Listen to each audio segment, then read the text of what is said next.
If your goal is fat loss, your gym routine does not need to look like a punishment. You don't need to crawl out of the building, sweat through 3 shirts, or train 7 days per week. A good beginner routine has a simpler job. It should help you build strength, keep muscle while losing weight, improve your fitness, and make you want to come back. Before we build the routine, remember one important point. Exercise helps with fat loss, but it does not replace nutrition. Fat loss happens when you use more calories than you eat over time. Training can increase the energy you use and help protect your muscle, but trying to burn off every meal in the gym is usually frustrating. Food, training, and daily movement work best together. For most beginners, 3 full body workouts per week are an excellent starting point. For example, you could train on Monday, Wednesday, and Friday. That gives you a recovery day between sessions and leaves room for walking or other activities. If 3 days do not fit your schedule, 2 consistent days can still work. A routine you perform is more useful than a perfect routine that stays in your note apps. Each workout will use the same basic movement pattern. You need a knee dominant exercise, a hip dominant exercise, a push pull, and a little core work. Let us build a workout A. Start with squat variation. This could be a bodyweight squat to a bench, a goblet squat holding one dumbbell, or a leg press machine. Choose the version that lets you move with control and without sharp pain. Perform 2 or 3 sets of about 8 to 12 repetitions. Next, choose a horizontal push. A machine chest press, dumbbell bench press, or elevated push-pull can all work together. Again, perform 2 or 3 sets of 8 to 12 control repetitions.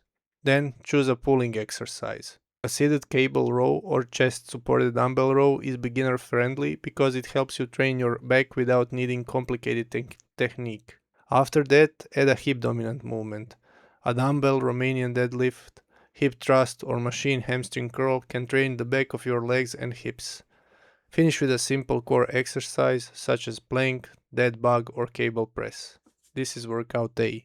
Workout B uses the same movement families with slightly different exercises. You might perform a split squat or leg press, a lat pull down, a dumbbell shoulder press, a hip thrust, and a side plank. Alternate the workouts across the week. Week 1 could be ABA, week 2 could be BAB. This gives your whole body regular practice without needing a different exercise for every muscle. Now, let us talk about effort. Beginners often make one of two mistakes. Some use weight so light that every set feels like a warm-up. Others try to prove themselves and choose a weight that they cannot control. Use a weight that makes the final few repetitions challenging while still allowing good technique. You should usually finish a set feeling that you could have completed another 2 or 3 clean repetitions. You do not need to reach complete failure on every set. Your form should look similar on the first repetition and the last. Rest long enough to perform the next set well. For many exercises, 1 to 3 minutes is reasonable. More demanding exercises may need more rest. Rest is not cheating, it's part of training. The next piece is progression. Your body changes when the change gradually increases. Suppose you perform a goblet squat for 3 sets of 8 repetitions. Over the next few workouts, try to reach 9, 10, 11, and eventually 12 repetitions with the same weight. When you can complete all your sets at the top of the range with solid technique, increase the weight slightly and return to a lower end. This is progressive overload in a simple form. You don't need a new routine every week. You need time to improve the routine you already have. What about cardio? Cardio is useful for heart health, fitness, and additional energy expenditure, but it doesn't need to destroy your legs before strength training. Start with walking. You can simply take a brisk 20 to 30 minute walk on 2 or 3 non-lifting days or simply work toward a higher daily step count.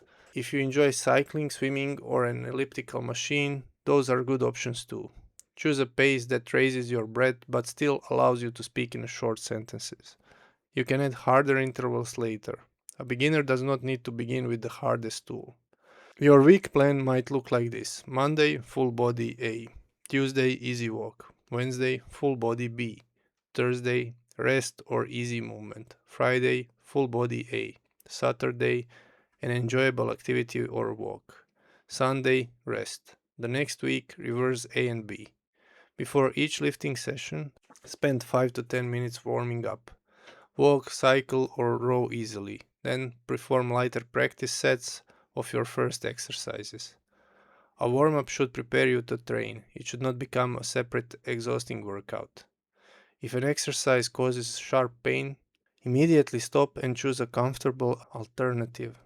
If you have an injury, medical condition, or significant symptoms, get a guidance from a qualified health professional before pushing harder.